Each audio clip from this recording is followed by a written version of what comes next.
یزید زندہ رہ کے مردہ باد ہو گیا، حسین سر کٹا کے زندہ باد زندہ باد زندہ باد ہو گیا۔ چند لفظوں میں چاہتا ہوں کہ یہ عرض کر دوں کہ امام حسین علیہ السلام نے اس جنگ میں کون سا اسلحہ استعمال کیا، یہ بھی بڑی اہم بات تھی۔ جنگ کرنے نکلے ہیں نا، تو جنگ کرنے کے لیے جنگ کا فیصلہ اسلحے کی قوت کے اوپر منحصر ہوتا ہے۔ اس سے پہلے اسلحہ لوہے کا بنا ہوتا تھا، اس سے پہلے اسلحہ لوہے کا بنا ہوتا تھا، پتھروں کو اسلحے کے طور پہ استعمال کیا جاتا تھا، یہ ساز و سامان تھے لڑنے کے لیے۔ پھر ایک جماعت گروہ فوج ہوتی تھی جو اس اسلحے کو استعمال کرتی تھی۔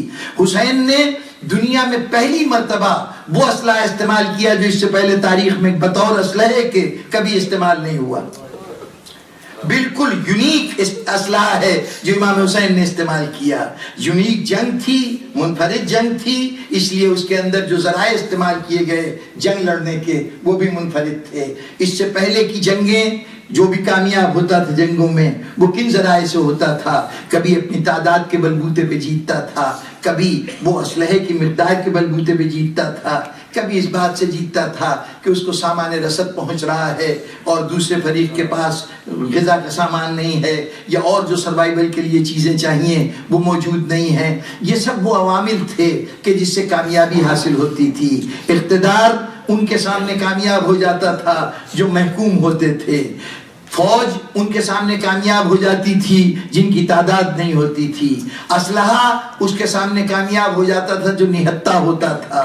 اور پھر ہم نے کامیابی کے بہت سی علامتیں رکھی تھیں۔ ہم کہتے تھے اگر دشمن کا سر کاٹ دیا ہے تو سر کاٹنے والا کامیاب ہو گیا، سر کٹوانے والا ہار گیا۔ ہم کہتے تھے کہ اگر دشمن کو گرفتار کر لیا ہے تو گرفتار کرنے والا کامیاب ہو گیا، گرفتار ہونے والا ناکام ہو گیا۔ اگر دشمن کو ہتھکڑیوں میں بیڑیوں میں جکڑ کر بازاروں میں گھمایا گیا، ہم نے کہا گھمانے والا کامیاب ہو گیا اور قیدی بننے والا ناکام ہو گیا۔ ہم نے عزت اور ذلت کی علامتیں مقرر کر دی تھیں کہ اگر گردنیں کاٹ رہا ہے تو یہ بڑے فخر کی بات ہے، گردنیں کٹ رہی ہیں تو یہ کمزوری کی علامت ہے، اگر کوئی قید کر رہا ہے تو بڑا طاقتور ہے، اور جو قید ہو رہا ہے وہ مجبور و بے بس ہے۔ ہم نے کہا کہ جس کی بازاروں میں تشہیر کی جا رہی ہے، جس کو بدنام کیا جا رہا ہے، تو بدنام کرنے والا اس مقام پہ ہے کہ وہ دوسرے کو بدنام کر سکتا ہے، اور ان بیچاروں میں تو اتنی بھی طاقت نہیں ہے کہ اپنا دفاع کر سکیں۔ چنانچہ ہمارے نزدیک چمکتی ہوئی تلوار فخر کی بات تھی، گرفتار کرنے کی ہتھکڑیاں اور بیڑیاں فخر کی بات تھیں، جو لے کے آئے جو پہنے ان کے لیے شرم کی بات تھی، ندامت کی بات تھی۔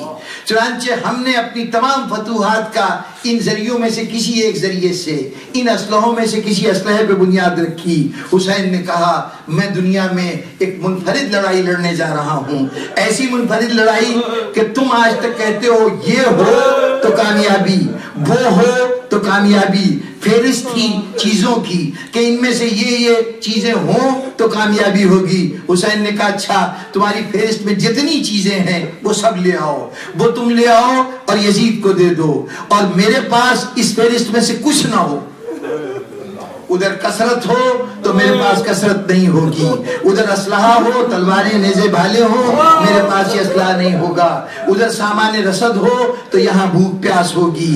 ہر وہ چیز جو یزید کے پاس ہے، جو فتح کی علامت ہے، وہ یزید لے کے آیا ہے، اور حسین اس کے مقابلے میں کیا لے کے آیا ہے؟ میں کہتا ہوں کربلا کی لڑائی تلواروں کی تلواروں سے لڑائی نہیں تھی، افراد کی افراد سے لڑائی نہیں تھی، اسلحے کی اسلحے سے لڑائی نہیں تھی، بلکہ ہونے کی لڑائی نہ ہونے سے تھی۔ ایک کے پاس صرف ہے اور ایک کے پاس کچھ نہیں ہے۔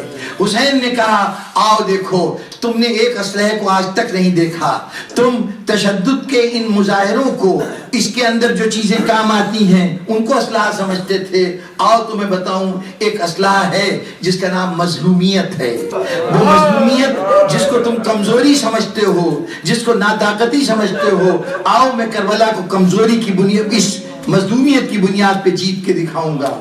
حسین نے ہونے کے تمام ذرائع کو نہ ہونے سے ٹکرا دیا، اور دنیا نے دیکھا کہ جہاں تھا وہاں کچھ نہیں رہا، اور جہاں کچھ نہیں تھا وہی آج سب کچھ ہے۔ یہ ایک عجیب و غریب واقعہ ہے جو کربلا کے اندر رونما ہوا. اب اپنی جگہ پر تفصیلی گفتگو ہے سامعین محترم. یہ عجیب بات ہے کہ انسانیت نے ہمیشہ ان لوگوں کو عزت و احترام کا مرکز قرار دیا جو اس ہونے والی فہرست میں تھے. جنہوں نے گردنیں کاٹی ان کو ہم نے فخر سے اپنا ہیرو بنایا. ہماری تاریخوں کے اندر چنگیز خان کا ذکر تو ملتا ہے. چنگیز خان جو گردن کاٹ کاٹ کے ان کا مینار بنایا کرتا تھا فتح کے لیے, ان میناروں کی بننے والی اینٹوں میں سے کسی کا نام بھی موجود نہیں ہے. مارے جانے والوں کا نام نہیں ہے, مارنے والے کا نام ہے. گرفتار کرنے والوں کا نام نہیں ہے, گرفتار کرنے والوں کا نام موجود ہے تاریخ میں, گرفتار ہونے والوں کا نام موجود نہیں ہے. قید خانوں میں مر گئے, تباہ و برباد ہو گئے. حجاج ابن یوسف ثقفی 70,000 آدمی اس کے قید خانے میں تھے. کیا نام تھا, کیا پتہ تھا؟ تاریخ نے ان کا ذکر نہیں کیا, ہاں حجاج ابن یوسف ثقفی کا ذکر کیا ہے. ایسی صورت میں امام حسین نے کہا اچھا جو کچھ تمہارے نزدیک کسی کی کامیابی کی بنیاد ہوتا ہے اس میں سے ایک چیز بھی مجھے نہیں چاہیے. صرف یہ کہ مجھے نہیں چاہیے بلکہ وہ سب چیزیں اپنی انتہائی شکل میں یزید کو دے دو. ہر وہ چیز جو فتح کی بنیاد بنتی ہے وہ سب یزید کو دے دو, اور ہر وہ چیز جو شکست کا سامان ہوتی ہے وہ میرے حوالے کر دو. اب صرف جنگ ہو رہی ہے. کیا کہوں, ایسا لگتا ہے کہ اللہ نے ایک مرتبہ اعلان کیا تھا جاؤ الحق کو ذاق الباطل ان الباطل کان زہوقا. حق ظاہر ہوتا ہے تو باطل مٹ جاتا ہے, اس لیے کہ باطل تو ہے ہی مٹنے کے لیے. اس سے پہلے بدر بھی حق و باطل کی جنگ تھی, احد بھی حق و باطل کی جنگ تھی, خندق و خیبر بھی حق و باطل کی جنگ تھی, لیکن فوجیں فوجوں سے ٹکرائی تھیں. تعداد کم صحیح 313 101,000 سے ٹکرائے تھے, لیکن کم از کم یہ 313 ہوں گے. ان کے پاس زیادہ اسلحہ بھی نہیں تھا. اس کے باوجود کہا جائے گا کہ جناب قوت ایمانی نے تھوڑی سی تعداد کو بڑی تعداد پہ فتح دے دی. اس حد تک تو ہم مانیں گے, لیکن حق خالی حق ہو اور اس کے مقابلے میں باطل اپنی تمام قوتوں کے ساتھ حملہ آور ہو, ایسا کوئی مارکہ نہیں ہوا تھا. جب ایسا مارکہ نہیں ہوا تھا تو خدا کا یہ قول ثبوت کا محتاج تھا کہ کبھی ایک تو مارکہ ایسا ہو کہ جس میں ایک طرف باطل کے پاس ساری قوتیں ہوں جس سے کامیابی حاصل کی جا سکتی ہے, اور حق صرف حق لے کے کھڑا ہو, اس کے پاس کوئی چیز نہ ہو. یہ ادھار تھا قدرت کے اوپر کہ کوئی مارکہ ایسے زمانے میں ادا ہو. حسین نے کہا یہ مارکہ میں ادا کروں گا.